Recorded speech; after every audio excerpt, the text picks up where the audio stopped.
ભૂખ્યા મરી જજો, પણ ઘરના મંદિરમાં આ ભૂલ ક્યારેય કરતા નહીં. ઘરના મંદિરમાં રાખેલી ઘંટડી દરરોજ વગાડવાથી અને ઘરમાં દીવાબત્તી કરતી વખતે અને અગરબત્તી કરતી વખતે આ ભૂલ ક્યારેય ન કરતા, નહીતર માતા લક્ષ્મી તમારા પર ક્રોધિત થશે. ઘરમાં નિર્ધનતા અને દરિદ્રતા આવશે. કોણ જાણે તમે પણ આ ભૂલ કરતા હશો, જેના કારણે તમારા ઘરમાં કોઈ પ્રગતિ થતી નથી, સુખ સમૃદ્ધિ આવતી નથી. તો આ બધા પાછળનું કારણ તમારા દ્વારા કરવામાં આવેલી ભૂલો છે, જે આપણે ભૂલથી અજાણતા કરીએ છીએ. એટલા માટે આજના આ વિડીયોમાં મેં તમને જણાવ્યું કે સવારે અને સાંજે મંદિરમાં દીવાબત્તી કરતી વખતે આ સૌથી મોટી ભૂલ ક્યારેય ન કરતા અને ઘરના મંદિરમાં રાખવામાં આવતી કેટલીક એવી વસ્તુઓ વિશે જાણીશું. કેટલાક લોકો એવા હોય છે જે પવિત્ર વસ્તુઓને ધાર્મિક માને છે અને તેને પોતાના મંદિરમાં રાખે છે અને ત્યાં સૌથી મોટી ભૂલ કરે છે. તો આ સાથે આજના વિડીયોમાં અમે તમને જણાવશું ઘરના પૂજા મંદિરમાં કઈ વસ્તુઓ રાખવી શુભ છે, કઈ વસ્તુઓ રાખવી અશુભ છે. દીવાબત્તી કરતી વખતે દીવો પ્રગટાવવો જોઈએ કે પછી અગરબત્તી કરવી જોઈએ. મંદિરમાં દીવો કેટલા વાગે પ્રગટાવવો જોઈએ. દીવો પ્રગટાવતી વખતે કયા મંત્રનો જાપ કરવો જોઈએ. સવારે કે સાંજે ઘંટડી વગાડવી જોઈએ અને શંખ ક્યારે વગાડવો જોઈએ, કેટલી વાર વગાડવો જોઈએ. શંખ વગાડતી વખતે કયા મંત્રનો જાપ કરવો જોઈએ. અમે તમને આ બધી માહિતી એક પછી એક જણાવશું અને તેની સાથે અમે તમને આ વિડીયોમાં જણાવશું કે દીવાને દરરોજ ધોવા જોઈએ કે ન ધોવા જોઈએ. પૂજા મંદિરમાં કેટલી મૂર્તિઓ રાખવી જોઈએ. આજે અમે તમને આ બધી માહિતી વિગતવાર જણાવવા જઈ રહ્યા છીએ, જેથી તમારા ફાયદા માટે તમારા વિડીયોને અંત સુધી જોવો જ જોઈએ. કારણ કે વિડીયોમાં તમને તેની સંપૂર્ણ માહિતી મળવાની છે. કારણ કે ભક્તો લાખો રૂપિયાનો ખર્ચો કર્યા પછી પણ તમને આ માહિતી મળતી નહીં. અમે આ માહિતી બનાવટી રીતે નથી કહેતા મિત્રો. ધાર્મિક ગ્રંથો અને ઋષિઓ પાસેથી મેળવેલ જ્ઞાન અને સરળ ભાષામાં પહોંચાડવાનો પ્રયત્ન કરીએ છીએ, જેથી તમને બધી જ માહિતી મફતમાં મળી શકે. તમારા વિડીયો અંત સુધી જોવો જ જોઈએ. ભક્તો, હું તમને એક બીજી વાત કહીશ. એક વ્યક્તિ મને કોમેન્ટ બોક્સમાં પૂછ્યું કે અમે ઘણી પૂજા કરીએ છીએ, પૂજાથી મને કોઈ જ લાભ મળતો નથી. મારા જીવનમાં ખૂબ જ સમસ્યા ચાલી રહી છે. હું તમને આ વિડીયોમાં પાછળનું કારણ પણ જણાવીશ. એટલા માટે તમે આ વિડીયોને છેલ્લે સુધી જોતા રહેજો. આ વિડીયોને છેલ્લે સુધી જોયા પછી તમારે કોઈ પણ પ્રકારની સમસ્યાનો સામનો નહીં કરવો પડે. ઘરના મંદિરમાં પૂજા કરવી એ પણ આપણા બધાના જીવનનો એક મહત્વપૂર્ણ ભાગ છે અને દરેક વ્યક્તિ ચોક્કસપણે કોઈને કોઈ ભગવાન કે માતાજીની પૂજા કરે જ છે અને તમને તેમની પૂજાનું ફળ પણ મળે છે. પરંતુ શું તમે જાણો છો કે ક્યારેક નાની ભૂલો આપણી પૂજાનો સંપૂર્ણ લાભ મેળવવામાં અવરોધ બની જાય છે. આ ભૂલો ઘણીવાર અજાણતા થાય છે અને આપણે તેને નાની બાબતો સમજી અવગણીએ છીએ.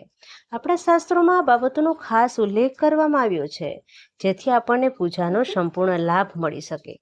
આજના વિડીયોમાં આપણે ઘરના મંદિરમાં દીવા અને ઘંટડીઓના યોગ્ય ઉપયોગ અને કાળજી વિશે વાત કરીશું. શું દીવા દરરોજ ધોવા જોઈએ કે અઠવાડિયામાં 1-2 વાર?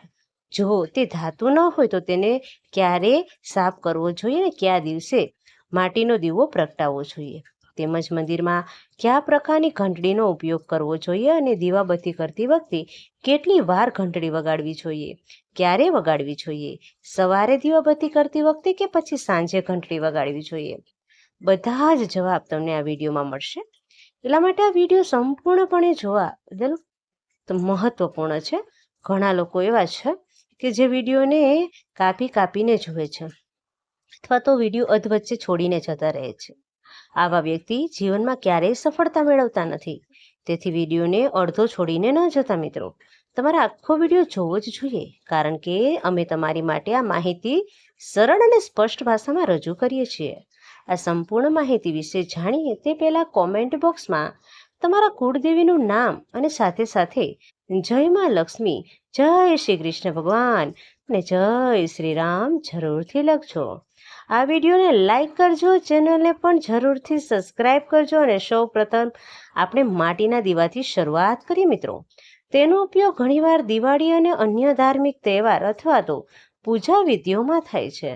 તેને ઘરના મંદિર કે દરવાજા પાસે પ્રગટાવવો ખૂબ જ શુભ માનવામાં આવે છે. પરંતુ જ્યારે તેને મંદિરમાં રાખવામાં આવે છે મિત્રો, ત્યારે તેની સાથે જોડાયેલી પરંપરાઓ અલગ થઈ જાય છે. માટીના દીવાને શુભતાનું પ્રતીક માનવામાં આવે છે. તમે તેનો ઉપયોગ તમારા ઘરના મંદિરમાં કરી શકો છો, કારણ કે તેનાથી કોઈ પણ પ્રકારનો વાસ્તુ દોષ બનતો નથી. જોકે મંદિરમાં તેનો ઉપયોગ કરવો એક નિયમ છે. મંદિરમાં ફક્ત એકવાર પ્રગટાવ્યા પછી ફરીથી માટીના દીવા બીજી વાર ન જ પ્રગટાવવા જોઈએ. દર વખતે નવા માટીના દીવાનો ઉપયોગ કરવો શુભ માનવામાં આવે છે. આ વિડીયોમાં આગળ અમે તમને જણાવશું કે મંદિરની ઘંટડી ક્યારે અને કેવી રીતે સાફ કરવી જોઈએ, કેટલી વાર વગાડવી જોઈએ. તો કૃપા કરી વિડીયો અંત સુધી જોજો. જો આપણે ધાતુના દીવા વિશે વાત કરીએ તો તમે જોયું હશે કે લોકો પિત્તળ કે તાંબાના દીવા વાપરે છે. તેઓ માત્ર દેખાવમાં સુંદર નથી, તે તેમનું ધાર્મિક મહત્વ પણ છે. જો તમે પણ તેનો ઉપયોગ કરો છો તો તેમની સાફ સફાઈ ખૂબ મહત્વપૂર્ણ છે. આને દરરોજ ધોવા કે સાફ કરવા જોઈએ. તે શ્રેષ્ઠ રસ્તો એ છે કે તેમને ગંગાજળથી શુદ્ધ કરવામાં આવેલ દીવાને ગંગાજળથી ધોવાથી દીવાની પવિત્રતા અને ઘરમાં સકારાત્મક ઉર્જા જળવાઈ રહે છે. આ આદત દરરોજ અપનાવો, કારણ કે અઠવાડિયામાં 1 કે 2 વાર ધોવાથી તે સંપૂર્ણપણે શુદ્ધ થતો નથી. હવે આપણે વાત કરીએ ઘરના મંદિરમાં રાખવામાં આવતી ઘંટડી વિશે. ઘરના મંદિરમાં ઘણી વખત પિત્તળની ઘંટડી જોવા મળે છે. પિત્તળની ઘંટડીનો અવાજ સકારાત્મક ઉર્જા વધારે છે અને નકારાત્મક ઉર્જાને દૂર કરે છે. ધ્યાનમાં રાખો, ઘંટડી ક્યારેય દક્ષિણ દિશામાં ન રાખજો, કારણ કે તે અશુભ માનવામાં આવે છે. ઘંટડી પૂજા સ્થળની નજીક અથવા તો મંદિરના પ્રવેશદ્વાર પર મૂકવી જોઈએ. સૌથી શુભ ઘંટડી એ છે કે જેના પર ગરુડનું નિશાન હોય. તેને ગરુડ ઘંટડી પણ કહેવામાં આવે છે અને તે શ્રેષ્ઠ પણ માનવામાં આવે છે. મિત્રો, ચાલો હવે જાણીએ કે કેટલી વાર ઘંટડી વગાડવી જોઈએ. પ્રસાદ ચડાવતી વખતે 5 વાર ઘંટડી વગાડવી જોઈએ. આમ કરવાથી ભગવાન પ્રસાદ ઝડપથી સ્વીકારી લેશે. પૂજા દરમિયાન ઘંટડી જોરથી કે સતત વગાડવી ન જોઈએ. ફક્ત 3 વાર જ વગાડવી જોઈએ. હંમેશા તમારા જમણા હાથથી જ ઘંટડી વગાડો. આ ઉપરાંત ઘંટડી ક્યારેય દક્ષિણ દિશામાં ન રાખતા, કારણ કોઈ પણ પૂજા સામગ્રી માટે અશુભ માનવામાં આવે છે. જ્યારે પણ તમે મંદિરમાં ઘંટડી મૂકો છો ત્યારે ધ્યાનમાં રાખો કે તેનું મુખ પૂજા સ્થળ પર તરફ જ હોવું જોઈએ. મંદિરમાં ઘંટડી ફક્ત સવારની પ્રાર્થના દરમિયાન જ વગાડવી. સાંજની પ્રાર્થના દરમિયાન ઘંટડી વગાડવી એ સારું માનવામાં આવતું નથી. આ નિયમનું પાલન કરી તમે તમારા પૂજાને વધુ ફળદાયી બનાવી શકો છો. આ બધી જ બાબતોની સાથે બીજી એક મહત્વ વાત એ છે કે જ્યારે પણ તમે કોઈ મંદિરમાં જાઓ છો તો ખાસ કરીને ઘરની બહારના મંદિરમાં, ત્યારે મંદિરમાં પ્રવેશ કરતી વખતે જ ઘંટ વગાડવો જોઈએ. મંદિરમાંથી બહાર નીકળતી વખતે ઘંટ વગાડવાની કંઈ જરૂર જ નથી. જ્યારે ઘંટ વાગે ને ત્યારે એનો અર્થ એ છે કે તમે મંદિરમાં પ્રવેશ કરી રહ્યા છો. તમારા આગમન અને હાજરી દર્શાવે છે. એકવાર ઘંટ વગાડવાનો અર્થ એ છે કે તમે ભગવાનના મંદિરમાં પ્રવેશ કર્યો છે. હવે તેમની પૂજા કરવાનું શરૂ કરી રહ્યા છો.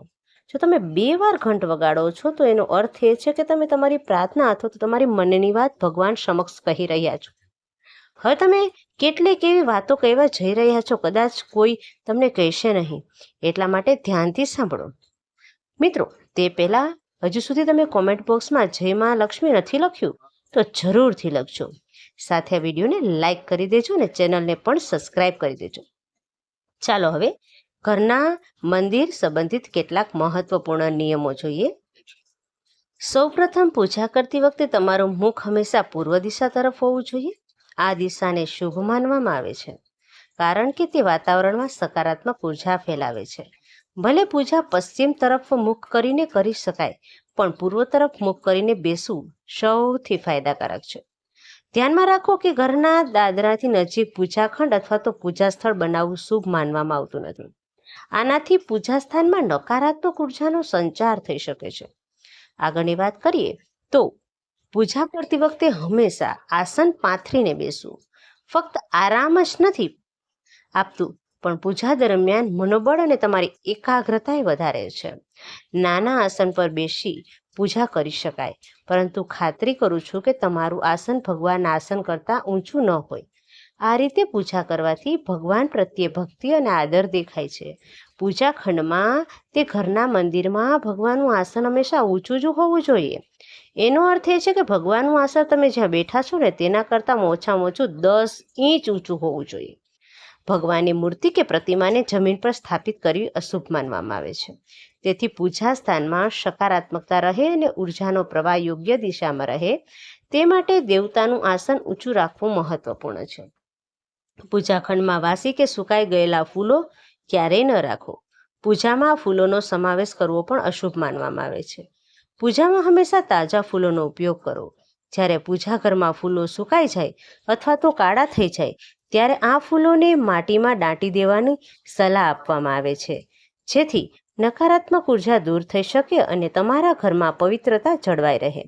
સનાતન પરંપરા અનુસાર કાળા વસ્ત્રો પહેરીને ક્યારેય કોઈ દેવી કે દેવતાઓની તમારે પૂજા ન કરવી જોઈએ.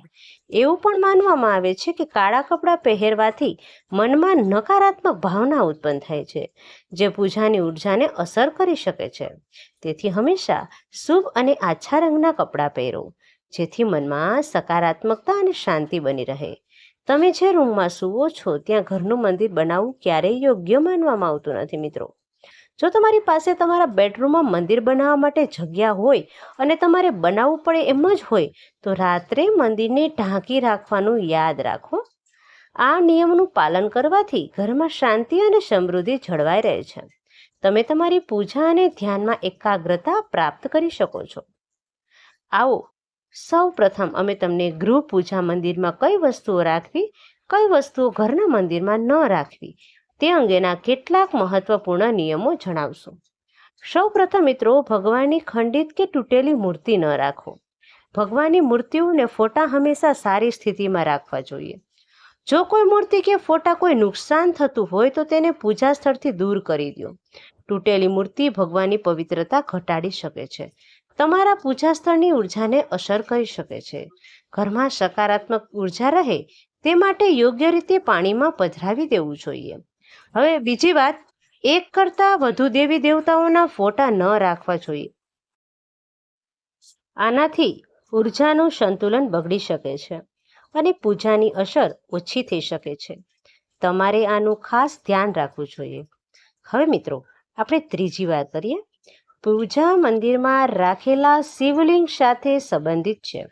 ઘરમાં શિવલિંગ રાખવું ખૂબ જ પવિત્ર માનવામાં આવે છે, પરંતુ તેના કેટલાક નિયમો પણ છે. જો તમે શિવલિંગ રાખો છો તો ધ્યાન રાખો કે યોગ્ય દિશામાં યોગ્ય રીતે મૂકવાનો છે. તે હંમેશા ઉત્તર કે પૂર્વ દિશામાં રાખો, જેથી તેની પૂજા કરવાની યોગ્ય અસર થાય. આ સિવાય શિવલિંગને ક્યારેય ગંદી જગ્યાએ ન રાખો. પૂજા સ્થાન પર શંખ, ગોમતી ચક્ર અને પાણીનો લોટો રાખવો ખૂબ જ શુભ માનવામાં આવે છે. શંખનો અર્થ ભગવાનના આશીર્વાદનો અવાજ છે. ગોમતી ચક્ર ઘરમાં સમૃદ્ધિ લાવે છે અને પાણી રાખવાથી ઘરની ઉર્જા શુદ્ધ થાય છે. આ પાણી નિયમિતપણે બદલાવતા રહો. શંખ અને ગોમતી ચક્રને હંમેશા સાફ રાખો. પૂજા સ્થળને હંમેશા સ્વચ્છ અને શુદ્ધ રાખવું ખૂબ જ મહત્વપૂર્ણ છે. ગંદકી નકારાત્મક ઉર્જાનું ઉત્સર્જન કરે છે, જે પૂજાની અસરકારકતા ઘટાડી શકે છે. દરરોજ પૂજા સ્થળની સફાઈ કરો, જેથી ત્યાંનું વાતાવરણ હંમેશા સકારાત્મક રહે. ઉપરાંત પૂજા સ્થળને હંમેશા વ્યવસ્થિત રાખો, જેથી ધ્યાન કેન્દ્રિત કરવામાં કોઈ સમસ્યા ન આવે. ચાલો હવે મંદિરમાં પૂજા સંબંધિત કેટલાક નિયમો આપણે જાણી લઈએ. ઘરમાં પૂજા સ્થળ હંમેશા શાંત અને પવિત્ર જગ્યાએ રાખવું, જેમ કે ઉત્તર પૂર્વ દિશામાં. આ દિશા ઘરમાં સકારાત્મક ઉર્જાનો સંચાર કરે છે અને પૂજાની અસર વધારે છે. પૂજા સ્થાન ક્યારેય બેડરૂમ કે રસોડાની નજીક ન રાખવું જોઈએ, કારણ કે આ સ્થળોમાં નકારાત્મક ઉર્જા હોઈ શકે છે. ધ્યાનમાં રાખવું કે પૂજા સ્થળની આસપાસનું વાતાવરણ સ્વચ્છ અને વ્યવસ્થિત હોવું જોઈએ, જેથી ધ્યાન કેન્દ્રિત કરવામાં કોઈ સમસ્યા ન આવે.